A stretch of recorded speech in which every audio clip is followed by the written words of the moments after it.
the stream doesn't crash today. Hopefully.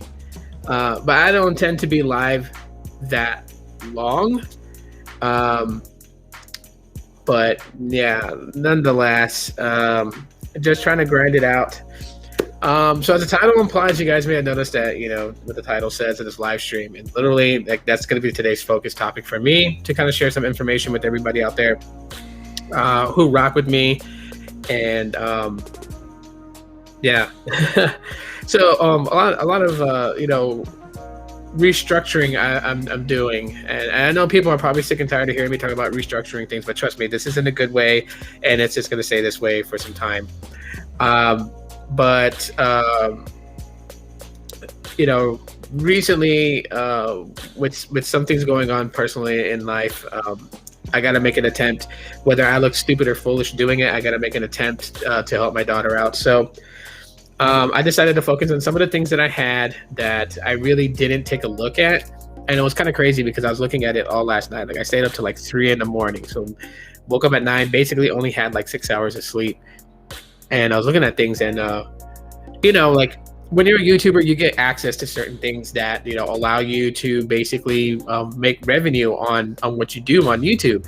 And I was just looking at all the stuff, and I'm like, you know what? Like, I got to take this stuff seriously. I take this stuff seriously. Like, what the heck? You know what I mean? So let's talk about the merch real quick, because reconfigured a lot of things there, because when I really took time to look into it, some of the stuff just was like, wow, that doesn't even make sense to even do that. So I had to restructure pricing for merch that I have on the channel, which, if you guys notice, you guys look at my channel, look below, and you guys will see there's merch there. Now, the prices have not changed on the YouTube side yet. It's really weird and how Teespring works and everything like that. But I updated the pricing and lowered them much lower than what it was. I guess when I set, to have merch made, like t-shirts and stuff like that, hoodies, tank tops, and things like that, I just left the default pricing that was there when completing creating them, and then setting them for to be sold on the market. Not realizing that some of those prices were just insanely high for such an item. So I went ahead and restructured that. So in a couple of days, you shall see that, and I'll post a link here again. I had it posted. I think it's because I wasn't live on YouTube, so it didn't show on YouTube. Now it does. Okay, so with these changes, basically, I lowered the prices down to what seems reasonable. For a shirt, for a tank top, for a hoodie, for a coffee mug, any of those things really is I lower those prices because you know what, it's like $41 for a hoodie. That just seems out of whack. I don't know, man. That really depends. But I really don't, I don't really discuss that, just because the way the internet is. It's like, if you bring up that particular thing, they tend to just like, yeah, I don't talk too much about that, anymore. At least not on this YouTube channel. I really can't afford it. You know what I mean? I'm trying to do something here for my daughter, so I gotta make things happen. But I don't think there's gonna be a massive shutdown. I could be wrong. So, I mean, I'm not one that I would say, when it comes to that type of topic, to, listen to. I wouldn't say that, you know what I mean? Yeah. But, yeah, so the merch prices have changed in like a few days. It'll reflect here on the YouTube side. So you'll see like, like some of the shirts that, was like pricing set by Teespring was like $26.99 for a shirt. And it's like, no way, dude. They dropped it down to like $19.99, like a $20 shirt. So yeah, all that stuff pretty much been reconfigured. So I posted a link right there, post a link in the description later, and hopefully I sell something, because everything that I sell when it comes to the merch side is being saved up for what my daughter is going through. And I'll make that announcement, for those people who want an update on what's going on with my daughter. I'll make that update later on. But yeah, I'm starting to try and build something to save for the worst case scenario. So merch stuff has been updated. Channel memberships, yes, I'm going to This chair just keeps collapsing. I'm gonna be hosting members live streams for members. And there are some new faces that I've seen in the membership I didn't even know about. So I'm gonna shouts out to them for becoming a member. I really appreciate it. If you want to become a member, right down there below, it just has join the join button. You join as a member. You can read the list of perks you get from the 2 tiers that's available, and join whichever one you want to if you'd like to. And I deeply appreciate it. It is a monthly base subscription. I have to point that out. It's a monthly base subscription. So, if you're paying the 99-cent one, then it's going to be 99 cents every month. So it's not like a one-time fee. It is a monthly reoccurring subscription. But I'll be doing member-only lives, kind of gearing towards that. Like a lot of reconfigurations going on too, work is going to take a lot of my time away. So I have to really kind of figure all this stuff out on how I'm going to be able to do this. You know what I mean? It's really hard when you're balancing a job and you're trying to balance YouTube, and your family. Ultimately, your family comes number one. So trying to get all those things reconfigured, and then at the same time, do YouTube and stuff like that. Yeah, I know, Jane. You've been a long time member, man. You've been a long time member. I really appreciate it. But there'll be specific live streams that will be like, members only comment, members only view, those types of things. And I don't know exactly what I'm going to bring to the table on that. Maybe it might go more in depth, a little bit more open about some of the subjects that, we talk about here on the channel, tech wise and whatnot. Memberships are going to be kicking into high gear. Because I do got to take every avenue I can take. I got to do it.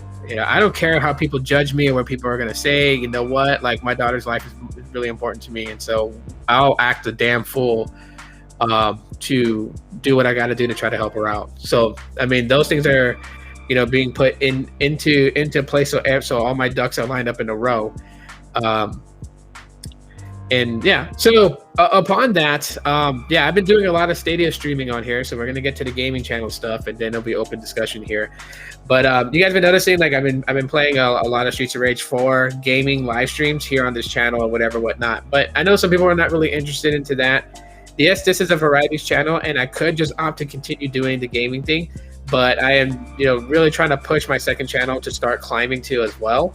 And so a lot of the live stream gaming is going to be on my gaming channel, which I will share with you guys right now so you guys can see it. I mean, some of you guys are probably already subscribed to it because it's not a brand new channel. It's an old channel that I just restructured, and you may have noticed. But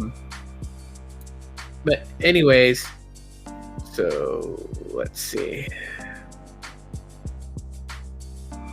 There we have it. So that is a gaming channel. Let me take this thing out the way. And it's pretty much clear cut and dry. So I posted one video last night, and I did a live stream. Which after this show is over, then I'm going to head over onto that channel and play like an hour. Maybe probably Streets of Rage 4 again, because I really like playing that game. It's one of my favorite games, and I'm having a lot of fun playing it.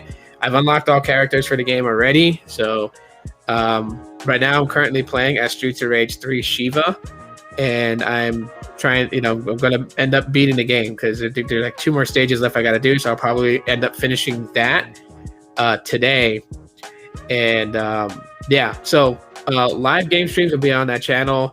Obviously, it's only at 65 subscribers. It's not, it's not at the same level of subscriber count as this channel is, but I'm trying to make something out of nothing there. I'm really crossing my fingers just for all these things, because I really do need this to kind of like explode. Like, I don't want to go viral or anything like that. That's not what I'm looking for, but I am looking for consistency all across what I do here on YouTube. So, just big updates on that. I will share the link to that channel. If you are not subscribed, then you can subscribe to it. I deeply appreciate it. And in the live streams, basically in those live streams, I will try to put the PayPal link for those people that do want to support the gaming channel. You can support it, through PayPal donations. That would be, just wonderful if that could happen. All the things that I get goes to my kids. I've always been very upfront about this. And, the AdSense revenue, for people that wonder, like, you get paid for YouTube. What do you do with your money? Why don't you buy tech with it? I don't buy new phones to unbox and stuff like that. I don't reinvest that money back into the channel, because that money is invested into my kids. While I get to talk tech on this channel, I get to talk about Google Pixels. I get to talk about Android, iOS, AT&T, Boost Mobile, Sprint. No, it's not Sprint anymore, really, but T-Mobile, Verizon, Visible, Mint Mobile. I get to talk about those things to people that are willing to listen, because they're interested in the news on that. So it's like a win-win. I get to talk about that to people that want to listen, and then of course, my videos are monetized. Ads are run through it, so I make something off the ads. But it's not what people think it is. If people think it's like big dog rolling money, it's not. It's really not. And as of lately, because of what's going on with the pandemic itself, and then of course, a lot of creators are jumping ship over to Twitch, because you can make more money on Twitch currently right now, live streaming, podcasting. Even though Twitch is like main emphasis is gaming online, you can make money podcasting on there too. And they literally give you like a stamp that you're a podcaster and not really a gamer. So people that are looking for like live streams on Twitch, they'll know there's a difference with what you do. A lot of people are jumping ship over to that because of everything that's happened. The ad revenue base for YouTube has really crashed. It's really gone down quite a bit. A lot of people have openly discussed this. Other YouTubers have openly discussed this about how, their channels are affected. Did you hear, as of September 30th, 2021, Google is ending Google bookmarks? Yeah, I read up on that. To me, it's not, for some people that utilize Google bookmarks, of course, obviously that's going to suck for them. Anytime that a feature that Google takes away, it impacts people. I don't think Google really realizes how badly it impacts people, because you remember like when Inbox by Gmail was a thing and people really enjoyed that app for their emails and the services that it applied, basically organizing your emails by category, making it easier for you to find the emails that you want, deal with the emails that you want, and kind of ignore the emails that you don't care about. That was sort of implemented into the Gmail app, but not at a full scale. And so there are people who still miss Inbox by Gmail. So when Google tends to take out another service and add it to the Google graveyard, it's disheartening. Sometimes you're left questioning, and you really want to know, what do they have in place for that? Because you can't, to me, business-wise, you can't take something away and not have something replace it. But that's just me on a personal thought note on that. On the Google bookmarks.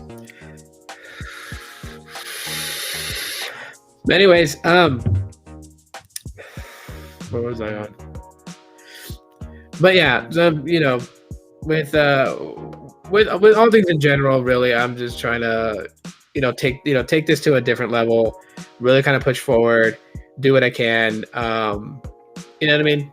Like, all the stuff that the facade that people think of YouTube, and like, you're gonna, I need to make a YouTube partnership so I can get paid a check from YouTube.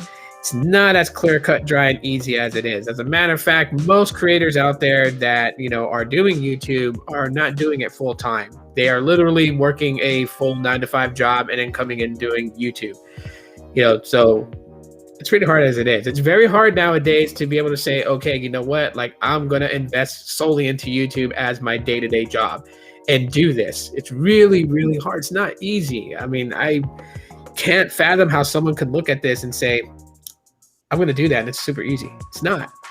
It's super fun to do. You can't confuse fun and easy together. It's way fun to do this. Trust me, I would love to just do this as my day-to-day job. I tried several times and it's not working out, but I would love to do this as my day-to-day job, but things are just, in life, just don't go the way you always wanted to go. But for someone to sit there and say that this is easy, I have to disagree. This is not easy doing this. I mean, first of all, you're putting yourself out there already. You know what I mean? I've learned a very valuable lesson in doing this, and it's the reason why that also on the outside of what the title above says, or below if you're watching on the YouTube side. But the reason why that I had to build a personal Twitter account, the reason why that I had to build a Facebook fan page listed under my name, is because the personal stuff, as far as like that real personal information, needs to stay private. Of course, there are people that use Facebook and they want to connect on Facebook. So I have a fan page that they can connect to. Plus, the fan page doesn't limit you to how many followers you can have. I'm not saying that I'm going to have millions of followers, but I can go beyond what the limitations is for a regular Facebook profile. So I have a page up. I've already sent invites out to people that I want to be a part of it. So if you're on Facebook, check your Facebook. You probably got an invite request from me. That, I assure you, is going to stay. I'm not going to delete that. If people wonder, like, why do you make these Facebook fan pages and then delete them? It's because I get tired of trying to balance two things. And I made the mistake of opening up personal. And it's not good, with the things that's going on. It's not good at all to be doing that. So I literally just at this point just made a fan page. I said, screw it. I'm going to deal with it. I'm going to have to balance it. And that's that. I mean, I chose to live stream on YouTube, to create videos on YouTube, to connect with wonderful people all across the US and all around the world. So, hey, I can't be lazy about it, So I built the Facebook fan page. I sent the invites out to those people that are on my friends list. And,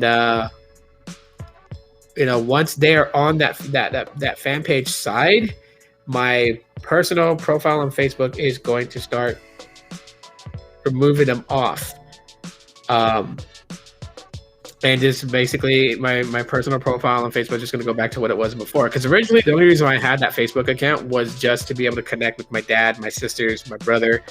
That's pretty much it. Like close relatives and family that's on Facebook. It was never really meant to do this, even though I am live streaming on that Facebook profile, it was never meant to do that. So to close it on up, make it private, and just have a fan page that people that I consider my friends that are not family members can connect with me on there, and I'll post on there. Also, you may have noticed that there's a personal Twitter account for me. It is private, it is locked, so if you're not following me and I'm not following you, you can't see my tweets. Basically, I have to do that. So I left my main Twitter account, which is the one that people will follow. That's open, and that live, like Twitter live streams, if I decide to do them, spaces, all that stuff will be on there. My personal Twitter account has no access to spaces because doesn't have 600 followers, but it's there for me to really express my thoughts, my feelings, without confusing those people that follow me on the other Twitter account because of tech. How weird would that be that you're on Twitter and you go and you follow somebody because they posted something about tech, so you're like, oh, this person is a techie just like me, and then like one day they have struggles and they just want to get their thoughts out and they tweet out their thoughts, and you're like, wait a minute, this person sounds depressed and everything. Like, I'm not saying I'm depressed, I'm just saying that that's something that has to be taken out. Like private Twitter account, personal Twitter account, something I decided to do. So yeah, if your friend's on it already, cool. You already know where I stand with you. If you've got a request for me to connect from my personal Twitter account, then you know where you stand with me. Now, I'm not saying that anyone else that doesn't have one for me, totally sucks. There's another Twitter account that you can connect with me on, and that's actually the more active one. If you follow me like on Odyssey or on YouTube, that's the one that is going to be given out for those people that just follow me on there and then want to connect with me outside of those platforms. But my personal Twitter account is just for people that I want to connect with as friends, that I consider my friends, and I leave it at that. So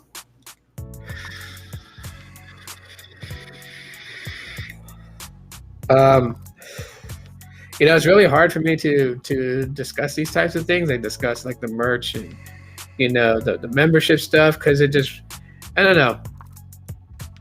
I mean, at times before it was hard. I guess at this point right now, I really don't care, how people judge me or whatever. Like I try to be transparent with you guys. on how I feel about things. And yeah, I'm still worried. Like in the back of my head, I'm very nervous and worried for my oldest daughter. Like I just don't know what's gonna happen, and I really wish. And like, to be honest, I get aggravated. I get aggravated on the the hospital, the medical situation, and everything like that. Um, but for an update on that, basically, so there's appointments that she's going to be going to here really soon. We already got those appointments set. So we got an appointment with the ENT doctor. We got an appointment with the neurologist. So the ENT doctor is going to take a look at, what's in her throat. However, an update on that is that it's starting to shrink. It's starting to go down. So how's it going, Bobby? It's starting to go down. So that seems like a good thing, but we're still going to keep our appointment with the ENT doctor just to make sure that, something else isn't coming up, that's going to be a major issue compared to the cyst that she had in her throat. So she's got the appointment for the ENT doctor. So I'm kind of happy about that, but I'm kind of pissed off about it because she went to the ER on the 9th of July. They got her the appointment on the 29th. And that's a huge gap away from getting it looked at. We also got the appointment with the neurologist so they can do the MRIs on her head. So I'm kind of happy for that. But I'm still scared as hell. Like, I'll be honest with everybody. Like, I'm human. I'm no robot or anything like that. I'm terrified as hell. There's times at night where I can't sleep. I'm up, like at 2-3 o'clock in the morning. I think about what my daughter's going through. Sometimes I cry. Sometimes like it just starts coming out like waterworks because I am afraid for what the future holds for her. I don't want her taken away from me. Like, I don't want to hear, religious talk from people about, it's God's plan. I don't want to hear that type of stuff. You know what I mean? Like she's my baby girl. I don't want her gone. I don't want to lose her to anything. And so that's like my biggest fear. And that's the reason why I'm pushing on this. This is the reason why I'm pushing on this. For whatever, the good or bad, I have to accept. Whatever happens comes to that point, I have to accept that. But yeah, so I'm doing what I can. We're also going to have dad and daughter live streams. I think we're going to do that on Saturdays, and it's not going to be tech. So just understand that. Don't ask her about iPhones or Android and stuff like that, But it's just something for me and her to do, to have fun together. And I know she likes movies, so maybe we might just make that something where we talk about a movie. That's great. That's good. I'm glad you got in touch with Carlos and you figured out if your phone's compatible with Los Mobile. That's awesome. That's great. I don't know what it is today. I guess I woke up today and figured that I would, I would get on a live stream and take my heart out, hold it up in the air to dry, and just open up personally about things.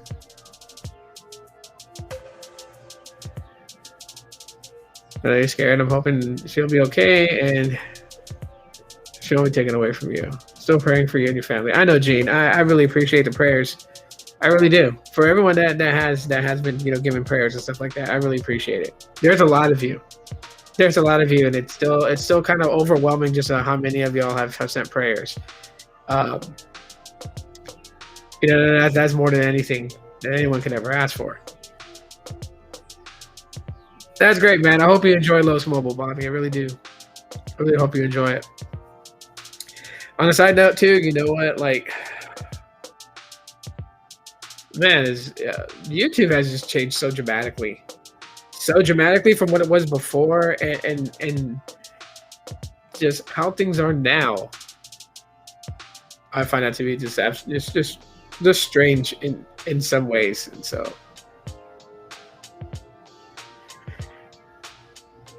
Hey, Magical Mermaid, how's it going? I'm sorry you have such weight on you. All you can do is surrender it and have real faith. I appreciate that. I really do. Thank you.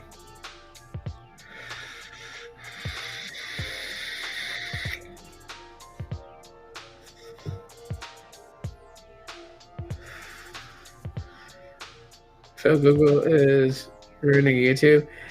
Um, I don't. So I don't feel that. I guess I differ from your perspective on it, Gene. I don't know how much you know about YouTube. You know, I don't feel like Google is ruining it at all. Like Google bought it. Obviously, they fund it, and there's things that they want to see become of it. Um, I really throw this on the CEO of YouTube. I forgot what her name is. Let me Google it real quick. Honestly.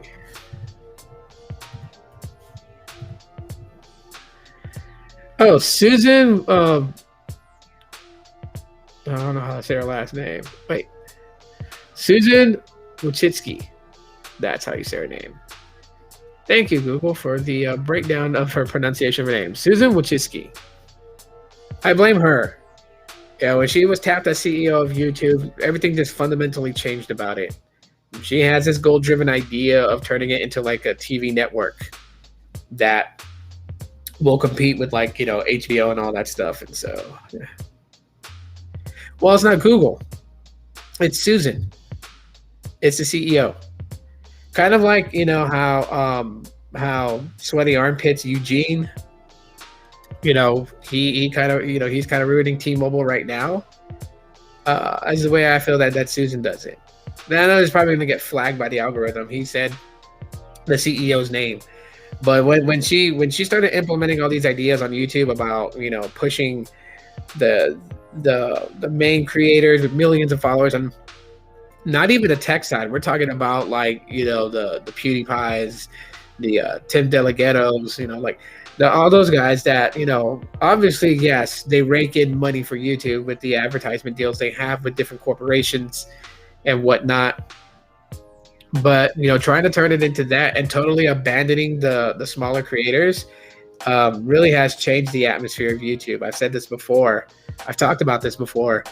It's really changed the atmosphere of YouTube, and I think that a lot of creators now have that understanding is the reason why that if you look back in like 2014, 2015, you'll see that a lot of creators here on YouTube would always have some sort of mention of their business relationship with YouTube and how YouTube has been an intricate part of their channel's growth and everything like that. You don't hear that anymore from creators, from whatever genre that the creator comes from, whether they're in music, if they're in short film making, if they're in tech, discussions. You don't hear that from the creator anymore. Then obviously it's because the creators have learned to not really look at YouTube as a dependence for their channel growth.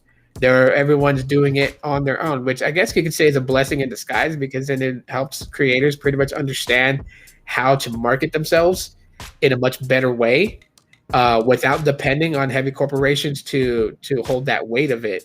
But it also sucks too, because when you run into stuff, things that are like legalities and things like that, you're pretty much on your own.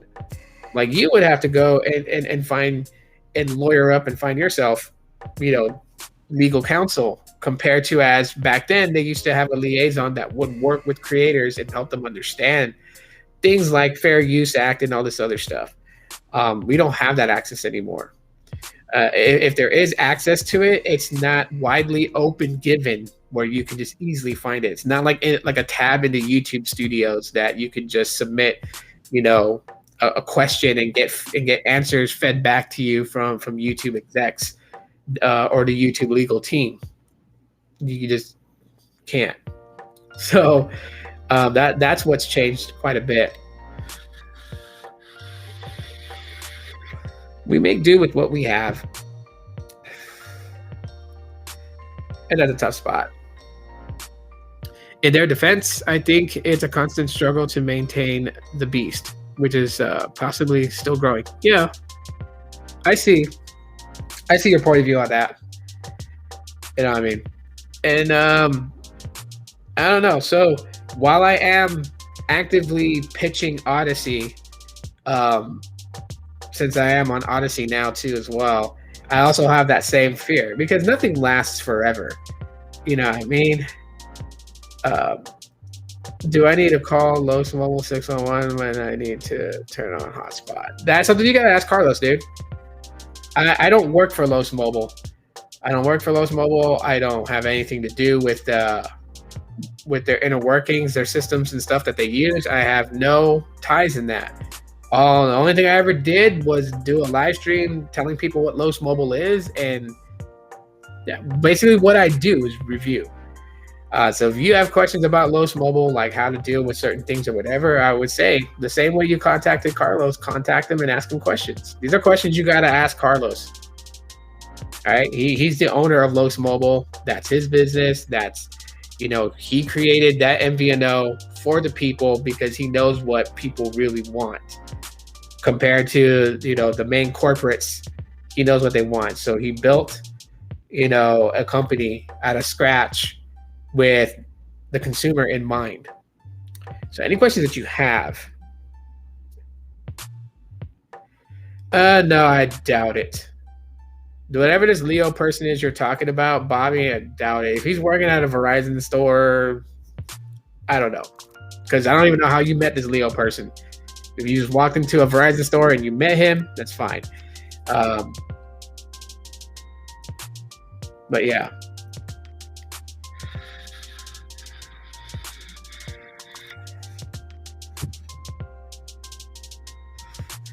No, the way that you post comments, Bobby, sounds very familiar to someone from the past. I'm gonna put you out there like that right now. The way that you say things on here and the way that you comment just seems so familiar to somebody from a long time ago. Anyhow, like I said, nothing stays the same forever. You know what I mean? Like, you don't have all these different social platforms like MeWe, and they promise not to censor nobody. You know what I mean? But that can obviously change when control of the company changes. The same way, like remember the whole Parler fiasco and AWS and all of them shut them down and all this other stuff, and now Parler is back, right? And those people that signed up for Parler because of its main principles when it first launched are like, great, it's back. But you have to question, how did it come back? There had to have been some sort of agreement to be held. They literally got canceled, right? You had Google that took their app off the Play Store. You had Apple took their app off the Play Store. Then you had Amazon Web Services unhost them. So, now that they're back, you can download the Parler app on iOS. I have it. I re-signed into Parler to check it out. So far, it seems somewhat the same, but yet someone is like, Could Google get rid of YouTube? No. Google could not get rid of YouTube, and I'll tell you why. YouTube is a big moneymaker for Google. Remember, Google's main bread and butter is advertisement. Advertisement is his main bread and butter. So when people think like if the Google Pixels don't sell, Google's gonna crumble. No, they're not gonna crumble because hardware is not their forte. Software is their forte, but their main bread and butter has always been advertisement. And Google with YouTube has advertisement deals. Now, those deals have been very scarce from 2020 into 2021 because of what happened. However, when things start to kind of like incline again, which it's slightly starting to, it'll be back to where it was before, and the big G company is going to get its chunk of that revenue. So they're not ever going to shut it down. YouTube has a monopoly in the social media realm. It has a monopoly. There have been many contenders that have come to challenge YouTube for the throne or to even hold itself as a competitor to YouTube. You had Social Cam, if you guys remember Social Cam. And that lasted a whole good 2 years.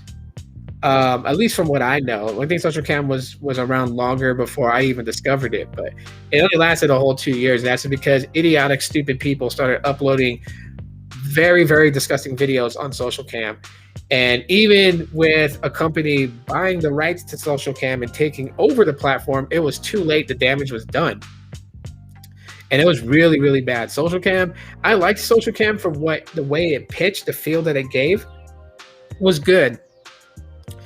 But the users that got on there are sick in the freaking head. I'm not going to say exactly what type of videos it was that they were posting, but you guys are pretty much getting the gist of it just by how I'm describing it. And what's more disgusting is somebody signing up for that social cam service back in the day and going in and looking at the top 100 videos, and like 75 of those videos are this disgusting, trashy ass videos. And it was just a major turnoff. So social cam got defeated because of the users that was on there. I blame the users. And then after that, you had VidMe. VidMe was good. VidMe could have been the good contender against YouTube. But the problem of it was that you had several people who came together to create this VidMe platform, and they were very ambitious, but I don't know if they were very business savvy. And not realizing, and I don't think they probably were prepared for it too. They were maybe they were bombarded by so many creators who were looking for another avenue. Because when they created VidMe, they they had like a good amount of people that start to sign up for it, but then all of a sudden they got slammed with so many creators kind of like just like pushing their content onto VidMe. VidMe didn't have a big enough server to host all these videos, and so therefore they went under. It was a sad day because I posted videos on there religiously. I was one of the creators. I was looking for a different avenue to progress and grow.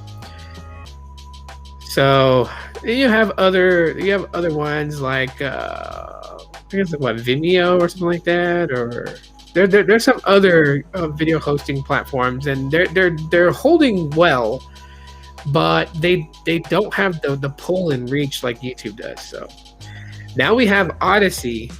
Odyssey is the next one up to the plate to bat. YouTube's throwing the pitch, whether it's a fastball, curveball, flutter, whatever. Odyssey doesn't know what the pitch is going to be, but they're up to bat next, and only time will tell to see like how well that platform plays out. They're still in their infancy, but so far, it looks pretty good. And I think the thing that I gravitate to on Odyssey is that you won't be censored. According to them, you won't be censored. You can say whatever you feel in a video, as long as it's not like, terroristic threatening to another person. If you're not, showing somebody else's personal information to get them hurt.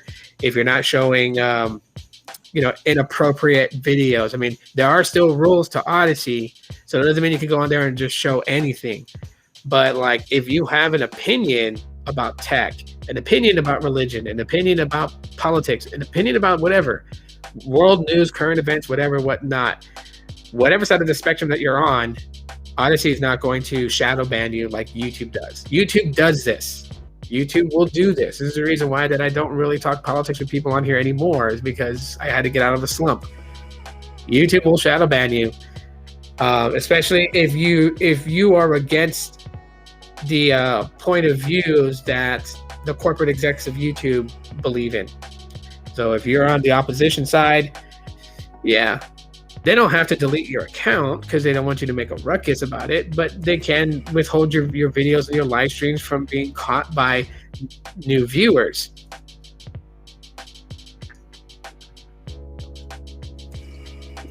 And because of that, yeah, it's not a spot where I would say, to go ahead and do it. Because I mean, there are creators that are on here who do break that rule. They bust through that wall. But you'll notice for them, like they'll openly tell you, like they are shadow banned by the YouTube algorithm. So technically, they're not getting seen unless you know their channel and you subscribe to them. And of course, when it comes to like the YouTube revenue, they're not getting any of that because their videos are not allowed to be monetized. And therefore, they're doing it to share their opinion for those people who may want to listen, but they're not making revenue, like AdSense revenue that's compelling. And you know what? Because of the way that YouTube is right now, I do notice this because I get a lot of these emails. I don't know if some of you other guys that are creators on here get these emails, but I get a lot. I'm getting a ton of emails from like different branches of like, hi, we're this so and so company, and we like your channel, and we think that if you partner up with us, we can get your channel to great heights and this and that. I'm going to tell people right now, if you get those emails, my advice is don't even click up with those studio groups, because you will get screwed.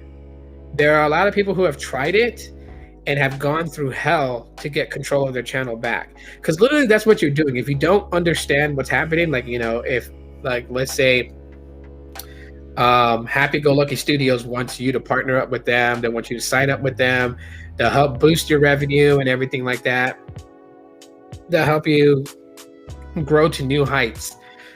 But what you're literally doing is that you're putting your channel into their group, and it's like giving them percentage of your channel for control. And if you're like, this deal sucks, they're not really doing anything for me, they're focusing on their top creators, which is what YouTube is doing, instead of me. And then you're like, okay, you know what? Like, this is not working out. I'm going to take my channel and just do things on my own. No, you just pretty much gave some of the ownership of your channel rights to them. And so you'll have to go through legal battle to get your channel back. That's why I tell people, like, when they're like, oh my God, this person contacted me and they said that they'll help me grow and get 10,000 subscribers in 2 months and this, that, and the third. I think I'm gonna join them. I always give the advice, like, I wouldn't. I've been approached by these studios things ever since 2013. I've never signed up with any of these studio things because I don't like anyone having control or say what I can do on my channel. I'll follow the guidelines and rules of the platform itself, and that's all the rules I need to follow is those. I'm not gonna follow somebody else's advice that says, you know what, your Boost Mobile videos do better than your Pixel videos. Stop talking about Pixels and do more videos on Boost Mobile. Like, no way. I do what I want. I actually think there is tons of manipulation that goes on from the inside, promoting secrets to friends and companies, etc. Yeah. Yeah. Magical Mermaid. Yeah. I see that. I'm not going to make accusations, but I see that. But yeah, these YouTube Studios things, my advice, don't even touch them. Unless you're prepared to start from ground zero again. I use my channel as when it comes to other creators that's on the come up, I use my channel as like an example of just how hard YouTube can be. Like, when I say these things, and don't get me wrong, like, I dig how, people are. I heard they make about 2K per million views. It depends on the not the RPM, but the CPM. It depends on the CPM. So, like, there's a quick breakdown of how that works. So if the tech topic has a CPM of $14.50, that's $14.50 per 1,000 views you'll make. So, like, car videos, these car channels, they're doing better than tech. I've seen CPMs in the car realm being like $30. So if you're getting $30 per 1,000 views and your video makes $1 million, so then yeah, you do the math there. That's how much they made on just that one video. And of course, YouTube takes a cut, which is 25%.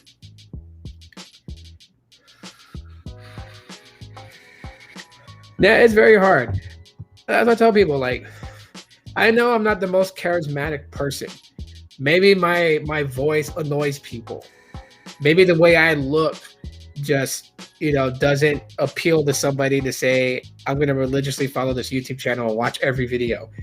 I know that, but I'm not down talking myself or beating myself up inside. It's just, I know that there's a difference to my personality from another person's personality who's more flamboyant, more outgoing, like they're comfortable being on what's that show?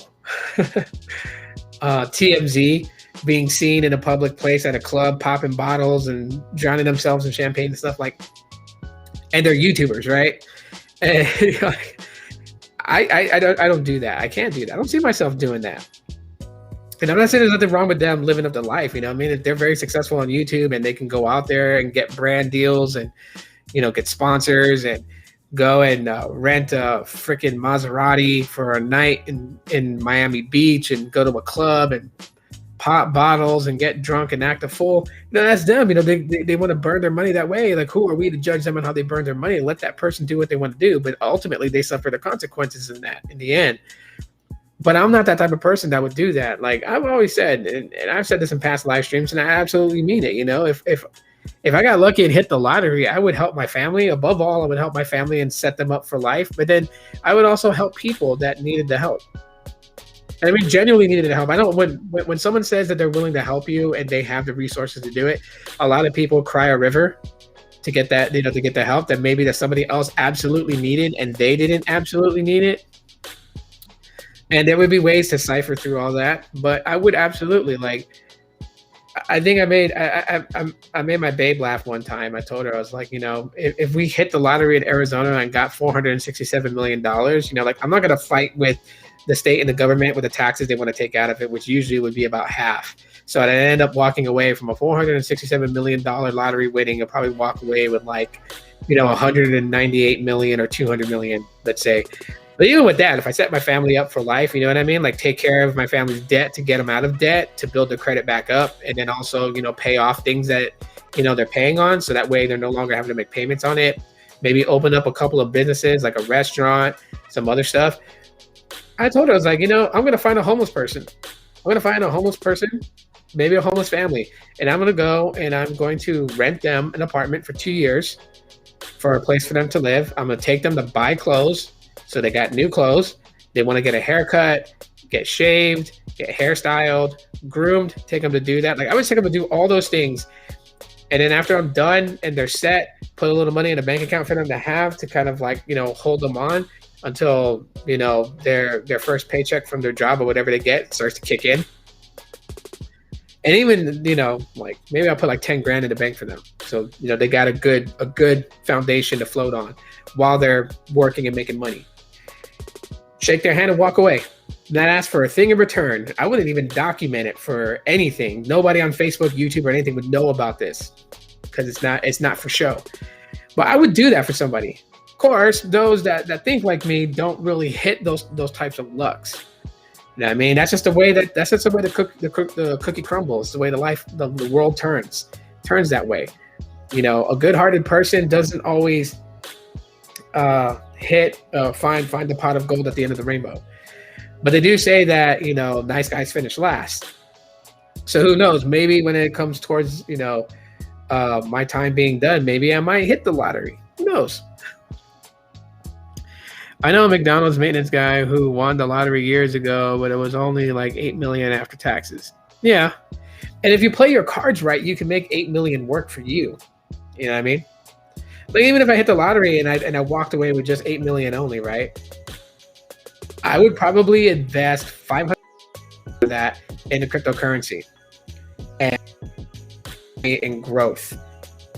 I would still try to take care of as much debt that my family has to get them all out of it. And on top of that, I'd still go find a homeless person and set them up, or a homeless family.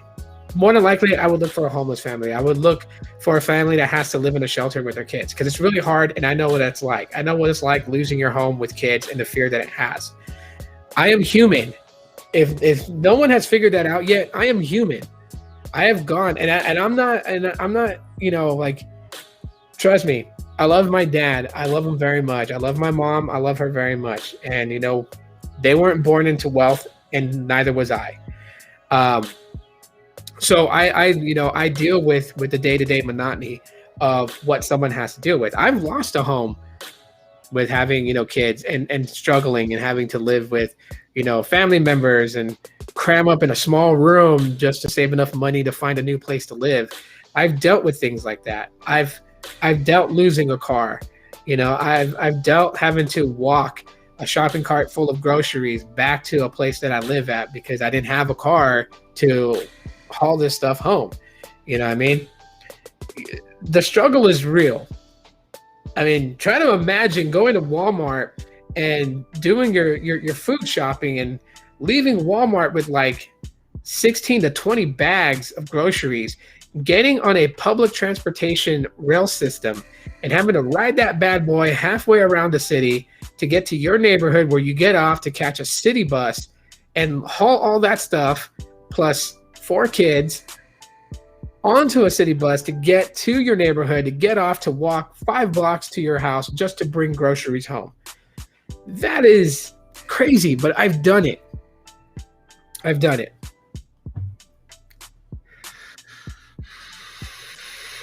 Shoot, I remember back in 2010, before I started doing YouTube, we were down on our luck. We barely had $50 to our name. And I was literally recycling cans at a recycling plant just to get extra money. Trust me, anyone could laugh at me for doing that. I really don't care. But I've struggled through my entire life, which is why I emphasize to my kids how important school is. One of the main setbacks of why the reason I lived such a hard life was by my own doings. I don't blame society. I don't blame the government. I don't blame anybody. I blame myself for why I had to live such a hard life. My own doing, by my own hands. I didn't take school seriously back in the day. I wanted to be Mr. Cool Guy. Wanted to screw around. You know what I mean? I wanted to hide the fact that I was intelligent, which I think was stupid, because back then it wasn't cool to be smart. I know this sounds so cliche, like you hear this on an infomercial and stuff like that, but it really was a life that I lived. You know what I mean? And it ultimately bit me in the ass in the end.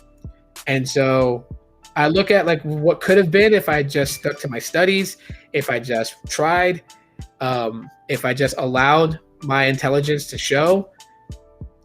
And where would I have been now? But then, I also look at life like if I had done things the right way and became super successful, then would I have, the woman that I'm with that I love so much? Would I have my children that I adore and love with every ounce of my soul? Would they be here? Would they be who they are?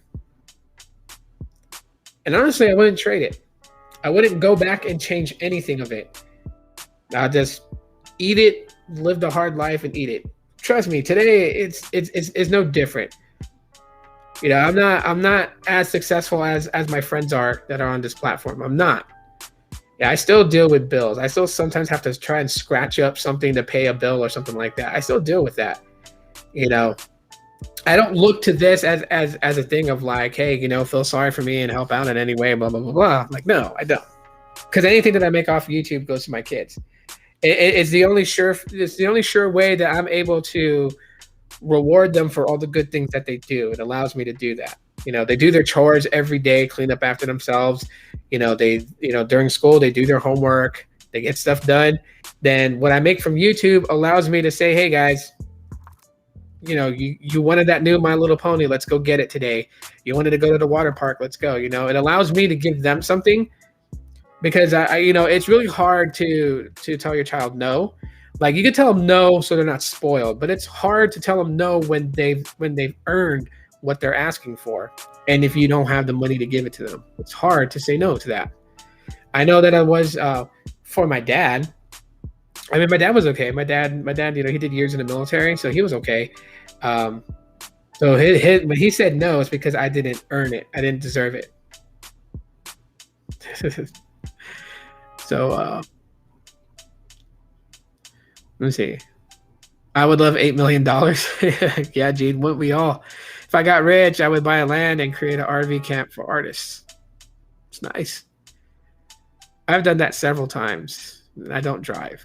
I've taken groceries on public transit because I don't drive, and it's very awkward to carry 8 bags from the bus and carry them home. Yeah, it is. It is. The only advantage that I had was that my youngest still had to ride in a stroller. So hooking all the bags to the handles of the stroller really helped a lot.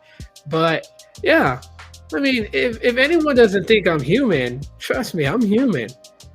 I think like yeah, it's just yeah. Trust your process and respect your journey. Salute to you, bro. I've never seen you here before, but thank you. Appreciate that. And for that, salute back to you for watching. Appreciate it. Shouts out to you. But yeah, I'm just a regular person. I don't try to build myself up to be anything that I'm not. I won't do that because that bites you in the ass at the end too. I don't know if people really understand that.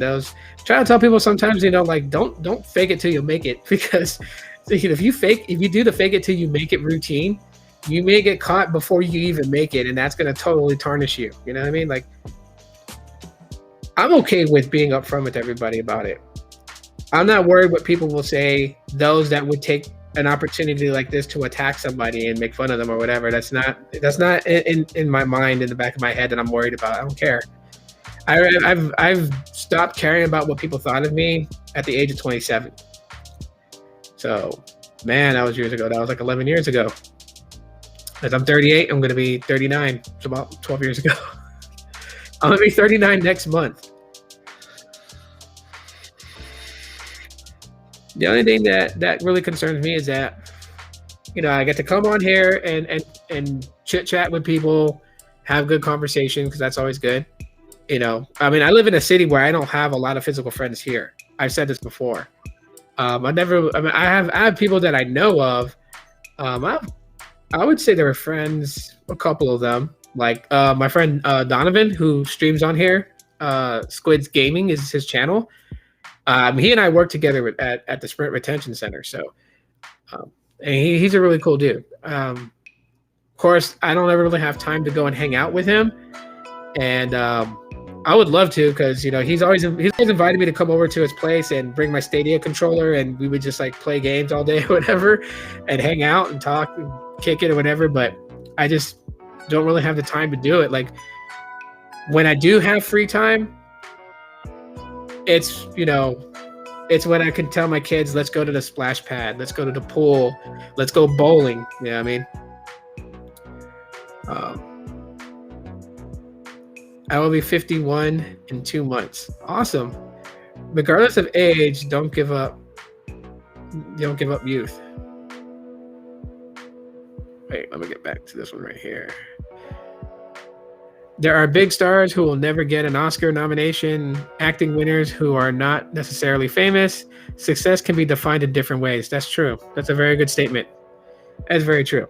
Because I always tell people, like, I've said this before on a live stream, like, even though I don't live in a big house, I don't have, thousands and thousands of dollars saved up in a bank account or anything like that, but I do feel like I am a king with my children, who bring a lot of joy. My youngest son, he's proud of the fact that he skipped kindergarten and goes straight to first grade, because of everything that happened last year, and that school, like online school, was remote. I didn't put him in kindergarten because I didn't want his first school experience to be staring at a Chromebook for a couple of hours. I wanted him to actually get into a kindergarten classroom, get to do those real fun activities that kids do. And I wanted him to have that, but he's still not going to have that, because we went to the school to talk to him about, enrolling the kids back into the school that they started in. We're out of district for them, but that school has a program where they've hired drivers who pick up kids that live outside of the district to bring them to school and to take them home. So we have to talk with the not the counselor. She's a liaison. We have to talk to her about it and set it up so that way the kids, they start school on August 3rd. They'll be picked up and taken to school and dropped off after school. We were going to put them in a school district here that's, within their district, but the schools here in this district for elementary schools, they do in-class learning Mondays, Tuesdays, Thursdays, Fridays, and Wednesdays is online, because technically the way that the schedules used to be is Monday, Tuesday, Thursday, Friday were full day schedules, and Wednesdays they always did half day. So they were just going to eliminate the half day and just do online for that day. But my kids don't do well with online because there's so many distractions in the house. The Nintendo Switch is over there. They can just turn their camera off and fall back asleep on the the table, the chair, the table. And it's like my kids have to be in a physical classroom to pay attention and learn. So we're putting them back in their old school that they went to, and my son is going to start school for the first time. So we went there to enroll them. We're like, okay, he's going to kindergarten, because they asked us, what grade is he going to? I'm like, he's going to kindergarten. I'm like, how old is he? I'm like, he's going to be 6 coming up here real soon. So he'll be 6 by the time he starts school. And they were like, oh, so you didn't enroll him last year for kindergarten? I said, no. Like, oh, well, then, because of everything that happened, he's going to first grade. I'm like, wait, what? Like, okay, kindergarten isn't what it used to be. When I went to kindergarten, we were taught our ABCs, we were taught our 1, 2, 3s, we were taught our primary colors, our secondary colors, and we made all kinds of art projects, depending on the time of the year. Halloween, we made spooky skeleton collages. We made spooky skull masks. Our teacher, elementary in the Philippines, and we would bake cookies, and we would have pumpkin spice drinks. That was like really, really cool.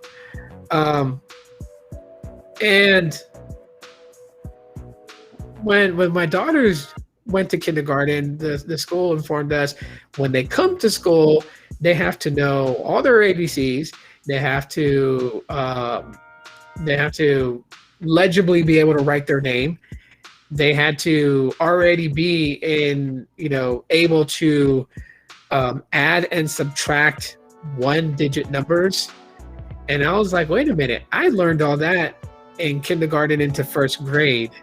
So basically now I'm the kindergarten teacher and grade K is grade 1. Like, what's happening here? So, my son, we got him a workbook and stuff like that. We worked with him on his writing, his addition, his spelling, his ABCs. There was magnets on the fridge, and he arranges them. Like, every day it gets scrambled and he arranges them.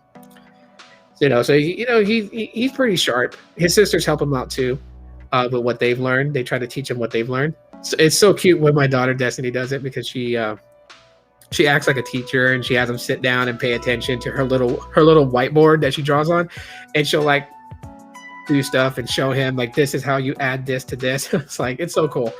So we're thinking he's going to kindergarten, and then they hit us with that bomb, and they're like, oh, but because he's going to be 6, he's going to first grade. And I'm like, come again? Like, what about kindergarten? What about all the cool stuff? You know what I mean? What about the curiosity of what paste tastes like? And so you bit a piece of the paste, and it was like, it had this weird, funky peppermint taste to it. What happened to all that? Like, he's never going to experience that. He's not going to first grade, and first grade at the school already gets into things like the first grade teacher, which I think he's probably going to get. I don't think I should mention her name, but she's about business. She doesn't play around. Like, my daughters, they had her for their first grade teacher, and already she was in the stage of responsibility. Your responsibility for your homework and this and that stuff, which I'm fine with. Kids learning responsibility is great, but baby steps, baby steps to it. Can't really slam him with all that, man. He's already going to be in that phase. He's not really going to get to experience all the fun stuff in kindergarten. And my baby's upset because we won't get to have a kindergarten graduation for him. Because yes, we do that. Some people may not celebrate that. We do that. I thought it was weird at first when she was like always hell bent on having a kindergarten graduation. We had one for our oldest daughter. We had one for our youngest daughter. We wanted to have one for our youngest son. My second oldest son had a kindergarten graduation party. And, we celebrate these things, uplift their spirits to let them know that moving from one grade to another is a great accomplishment. So then they strive for that. Question: what made you leave Sprint, if I may ask you? Could have transferred to T-Mobile. Well, at the time, Sprint wasn't merged with T-Mobile, so I couldn't transferred to a T-Mobile call center. And ultimately, the reason why that I left Sprint was just because there were so many things that was going wrong, and it took a toll on me with this stuff. I mean, when you work for a company, like, okay, so I worked for the call center. Yes, while a lot of people that worked for the call center came into work, clocked in to make a paycheck, I genuinely wanted to help Sprint customers. Well, whatever issue, problems they had, I wanted to help them. And it sucks when the liaison for Sprint, because the call center is not Sprint owned, it's a contracted call center. The company's name is Converges. So they had a guy from Sprint there to monitor what the call center does. So he sits alongside the call center's operations manager, who pretty much like runs the entire call center. And when he's over there telling you, like, you know, you can't help a guy who's 65 on a fixed income for certain things, it's very disheartening. I am one of those people that when I start to get a certain feeling, I gotta walk away, or I'm gonna end up speaking my mind, and it's not gonna end well. So this is kind of the reason why I left. We call that we call that here if you don't live in the school district, you can choose to a school in another district. We call it school choice. Oh, okay. Real education is discipline. Discipline is part of educating to a degree, but really, I think it's social development. Social development is key. You know what I mean? I think the reason why that a lot of people just can't get along today is because they didn't have that social development that they needed to understand. Like, people rely on technology too much today to a degree where it's like people don't understand people's body language or facial expressions to help them understand what they're vocally saying, because everything is done through text, through messaging platforms. You don't see the person's body language or facial expressions to have that. So you have to kind of guess how they're feeling with the statement that they've just typed you. That's a very hard thing to do, because I can type something all caps and you may perceive it that I'm yelling, but I could be initially excited for something, and that's why I'm typing it in all caps. So, but yeah, discipline is part of it. It is a part of because you have to teach your kids as they're growing. There are limitations and boundaries that you're not supposed to cross. Regardless of whatever, you're not supposed to cross those boundaries. Like, they have to understand there are rules to things. You just can't do what you want. My nephews were learning sign language in grade school. That's cool. I think that's very useful. I know it's an elective in some schools. You can elect to take, sign language. I think it's a very good thing to do. I wouldn't recommend that it be mandatory for, schools to teach, but I would advise that, that the kids get into that, because you could definitely, like in high school, they have Spanish, they have Japanese, they have various different languages you could take. You could take French and get a high school credit for that, and it's an elective course. And I know that sign language is, and I think more kids, more high schoolers should be encouraged to even take sign language, because when you go out into the workforce, you have that as a secondary language for your job. And there are some jobs that will pay more for what they consider bilingual. And signing is considered bilingual. Let's see. Never heard that, but sounds sweet. The number one language now in the world is digital and numbers, which is new for this world. Yeah. Yep. It is.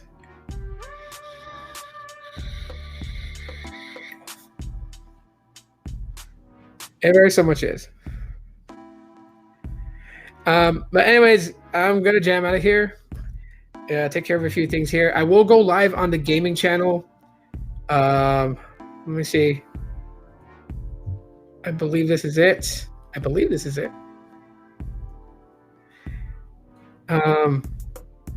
But yeah, that is a link to the gaming channel. I'm gonna go live and play some Streets of Rage 4 in a little while. Maybe about half an hour from now, so 11:45 a.m. my time. Babe, I'm jumping off. Welcome. I'm about to end the live stream, hon, but I'm glad you're here for a moment. Hi. Oh, I know she's busy at work.